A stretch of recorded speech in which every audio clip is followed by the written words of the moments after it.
Measures of location में next one हमने discuss करना है ज्योमेट्रिक मीन। तो ज्योमेट्रिक मीन फाइंड करने के लिए हमारे पास दो जो है वो मेथड है। एक हमारे पास बेसिक फार्मूला है और दूसरा हमारे पास जो है वो लॉग वाला एक फार्मूला है। ठीक है, तो जो बेसिक फार्मूला हमारे पास है उसे अगर हम देखें तो वो लिखा हुआ है x1 multiply by x2 multiply by x3 up to xn। इसका मतलब है कि जितनी भी आपको ऑब्जर्वेशन वैल्यूज दी हुई हैं उन तमाम वैल्यूज को आपने मल्टीप्लाई करना है और जितनी भी वो वैल्यूज हैं वो आपकी जो अंडर रूट है उसकी पावर होगी, तो आपके पास जो है वो ज्योमेट्रिक मीन आ जाएगी किसी भी डाटा की। ठीक है, और अगर आपने लॉग वाले फार्मूले की मदद से क्वेश्चन को सॉल्व करना है तो आप क्या करेंगे कि सम ऑफ लॉग एक्स पहले फाइंड करेंगे। सम ऑफ लॉग एक्स जो है वो किस तरह से आएगा वो अभी हम देखते हैं। पहले तो दोनों फार्मूले के लिए जिन वैल्यूज की हमें जरूरत है वो कैलकुलेट कर लेते हैं और फिर फार्मूले में हम वैल्यूज पुट करके देखते हैं कि दोनों फार्मूलों की मदद से ज्योमेट्रिक मीन का आंसर जो है वो सेम आता है। ठीक है, तो हमें क्वेश्चन एक हमने लिख लिया है, x हमारे पास है 2, 4, 8 और 12। ठीक है, तो पहले क्वेश्चन में तो हमें जरूरत किसी भी चीज की नहीं है, सिंपली हमने वैल्यूज को मल्टीप्लाई करना है। ठीक है, जो सेकंड वन फार्मूला है हमारे पास उसमें हमें चाहिए सम ऑफ लॉग x। तो क्या करेंगे कि हम एक कॉलम नया बनाते हैं log x के लिए। तो log x वाले कॉलम में जो है वो हम सिंपली वैल्यूज का जो है वो log लिख के आंसर फाइंड कर लेंगे। तो पहली वैल्यू थी हमारे पास x की 2, तो log 2 जो है वो इक्वल होता है 0.3010। तो log के कॉलम में हम वैल्यूज किस तरह से फाइंड करेंगे ये मैंने आपको जो है वो बता दिया है। अब सिंपली मैं जो है वो तमाम वैल्यूज जो है वो कैलकुलेट कर लेता हूँ और फिर फार्मूले में हम वैल्यूज पुट करते हैं और देखते हैं कि आंसर क्या आता है। तो लॉग की वैल्यूज जो है वो मैंने कैलकुलेट कर ली हैं। तो अब फार्मूले के अकॉर्डिंग हम देखते हैं कि वैल्यूज जो है वो पुट करके ज्योमेट्रिक मीन कैसे फाइंड करेंगे। तो जो पहला हमारे पास बेसिक फार्मूला है उसमें हम वैल्यूज पुट करते हैं। वैल्यूज मेरे पास है 2 multiply by 4 multiply by 8 multiply by 12 और 4 नंबर ऑफ वैल्यूज है मेरे पास, तो इसलिए जगह की पावर हमारे पास आ जाएगी 4। जो अंडर रूट की हमारे पास पावर है वो आ जाएगी 4। फोर्थ रूट हमने लेना है। मल्टीप्लाई करें हम इन्हें 2, 4, 8 और 12 को तो आ जाता है 768। ठीक है, 768 का अब हमने फोर्थ रूट जो है वो फाइंड करना है। फोर्थ रूट हमारे पास आ जाता है 5.26। ज्योमेट्रिक मीन का फार्मूला जो हमारे पास बेसिक फार्मूला है उसमें हमारे पास जितने भी नंबर ऑफ वैल्यूज हैं उनको हम मल्टीप्लाई करेंगे और जितनी नंबर ऑफ वैल्यूज हैं वो हमारी अंडर रूट की पावर होगी और हमने वैल्यूज को मल्टीप्लाई किया तो हमारे पास आया 768 और फोर्थ रूट उसका लिया तो हमारे पास आंसर आ गया 5.26। अब हम लॉग वाले फार्मूले की मदद से जो है वो कैलकुलेट करते हैं कि ज्योमेट्रिक मीन हमारे पास क्या आता है। तो हमें पहले चाहिए सम ऑफ लॉग x। तो लॉग x वाले कॉलम को जो है वो हमने प्लस कर लेना है। तो सम ऑफ लॉग x मेरे पास आ जाता है 2.8851। सम ऑफ लॉग x मेरे पास आ जाता है 2.8851। ये वैल्यू मैं पुट करता हूं फार्मूले में।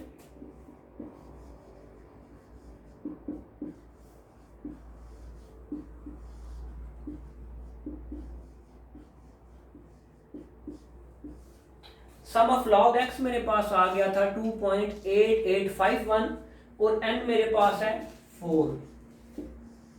तो इसे मैं जो है वो सिंपली डिवाइड करके इसका एंटी लॉग लेता हूं और देखता हूं कि ज्योमेट्रिक मीन का आंसर क्या आता है।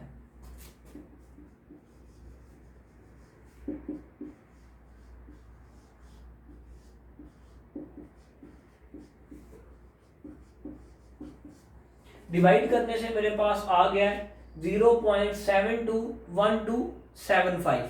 इसका एंटी लॉग अगर मैं लेता हूं तो एंटी लॉग में लेने से मेरे पास आंसर आ गया है 5.263, जो कि हमारे ज्योमेट्रिक मीन के इक्वल है। दोनों जो बेसिक फार्मूला है और लॉग फार्मूला है ज्योमेट्रिक मीन फाइंड करने का, दोनों फार्मूले यूज करके हमने ज्योमेट्रिक मीन कैलकुलेट किया, जो हमारे पास आई है 5.26।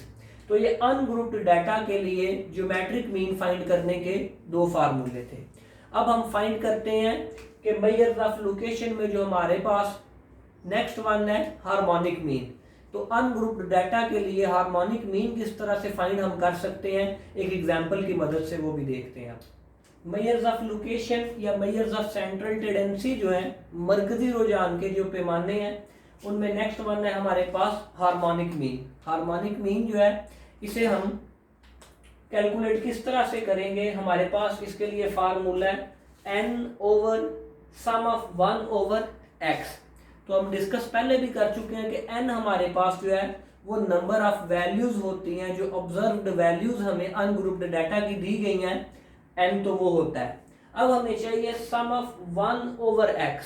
तो ये कैसे आएगा, x तो हमें क्वेश्चन में दिया गया, गिवन है। तो अब हम क्या करेंगे कि एक नया कॉलम बनाएंगे जिसमें हम x की वैल्यू को इसका इनवर्स फाइंड करेंगे, 1/x फाइंड करेंगे। तो एक वैल्यू के लिए मैं आपको कैलकुलेट कर देता हूं, बाकी वैल्यूज के लिए आप जो है वो प्रैक्टिस कीजिएगा। तो कॉलम बनाते हैं हम 1/x का।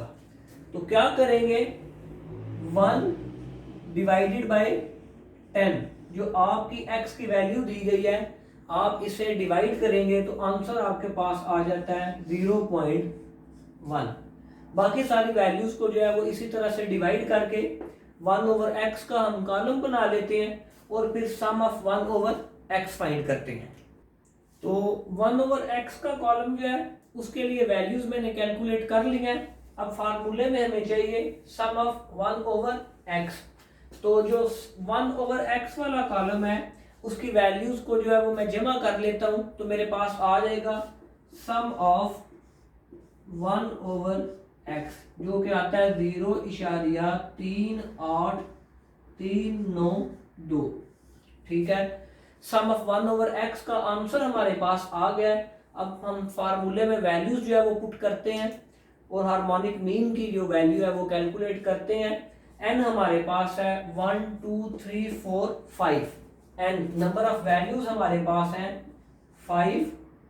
(1/x) हमारे पास आ गया हुआ है 0.38392।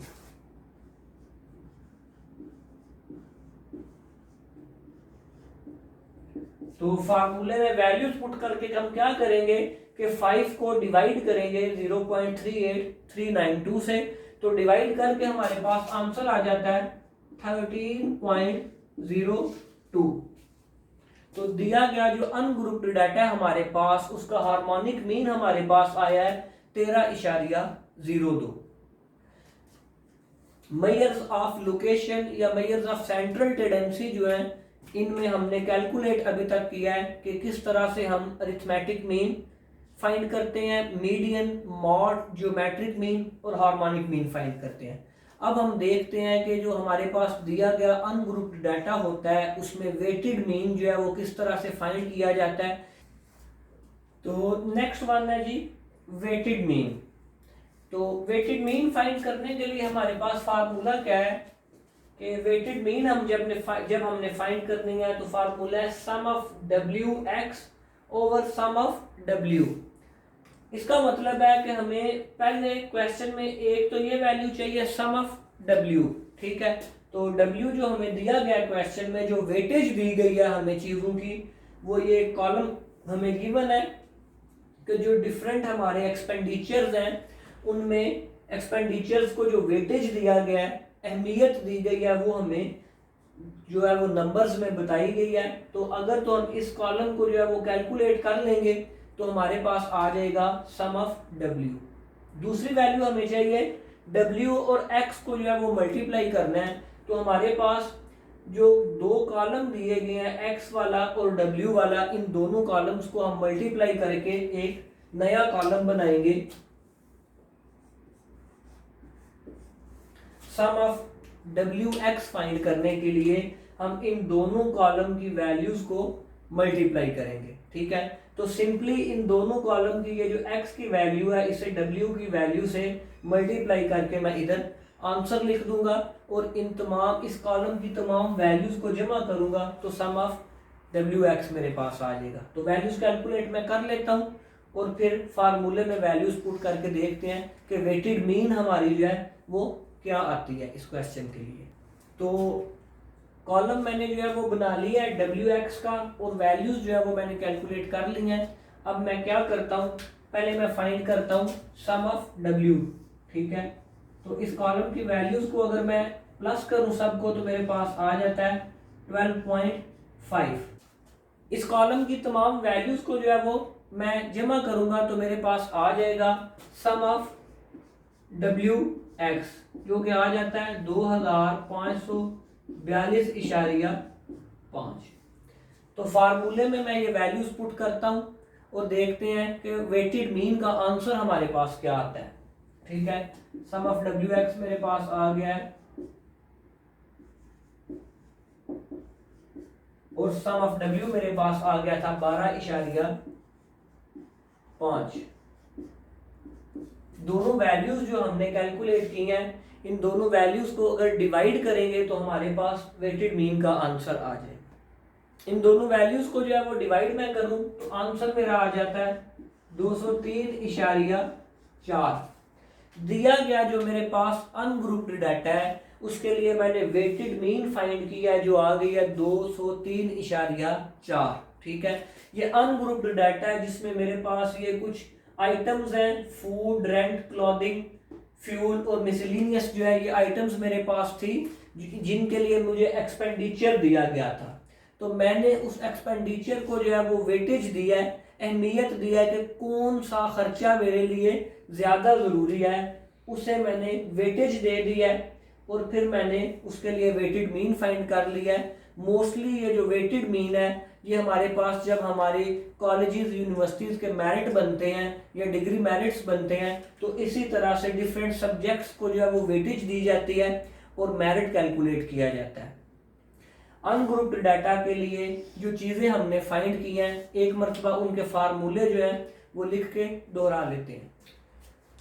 तो लेक्चर में हमने डिस्कस किया है अनग्रुप्ड डाटा जो हमें दिया गया होता है, जो हमें डाटा गिवन है अनग्रुप्ड फॉर्म में, उसके लिए हमने फाइंड किया है अरिथमेटिक मीन। दो मेथड है उसके, एक डायरेक्ट मेथड का फार्मूला था और दो जो है वो इनडायरेक्ट मेथड के फार्मूले थे। फिर हमने फाइंड किया मीडियन। मीडियन भी जो है उसके लिए दो फार्मूले हैं, एक हमें फार्मूला दिया गया जब हमारे पास वैल्यूज जो है वो ऑड नंबर ऑफ वैल्यूज होती हैं और दूसरा जब हमारे पास इवन नंबर ऑफ वैल्यूज होती हैं। थर्ड वन हमने फाइंड किया था मॉड। मॉड जो है वो मोस्ट फ्रीक्वेंट वैल्यू होती है अनग्रुप्ड डाटा में, हमारे पास मोस्ट फ्रीक्वेंट वैल्यू। उसमें हमने डिस्कस किया था कि मॉड जो है वो कोई ऐसा हमारे पास डिस्ट्रीब्यूशन हो सकती है जिसमें मॉड कुछ भी नहीं हो सकता, कोई भी फ्रीक्वेंट वैल्यू ना हो उसमें। और ये भी पॉसिबल है कि एक या एक से ज़्यादा जो हमारे पास वैल्यूज़ हैं वो फ्रीक्वेंटली रिपीट हों तो वो तमाम की तमाम वैल्यूज़ जो हैं वो मॉड होंगी। फिर हमने नंबर 4 पे फाइंड किया है geometric mean. Geometric mean find करने के लिए भी हमारे पास दो तरह के फार्मूले थे, एक बेसिक डेफिनेशन वाला फार्मूला हमारे पास है और दूसरा लॉग फॉर्म में हमारे पास फार्मूला था। नंबर 5 पे हमने हार्मोनिक मीन फाइंड की जो अनग्रुप्ड डाटा है उसकी, और फिर हमने वेटेड मीन फाइंड की कि किस तरह से हम जो है वो अपने अनग्रुप्ड डाटा में वैल्यूज को जो है वो वेटेज दे के, अहमियत दे के उनकी मीन फाइंड करते हैं।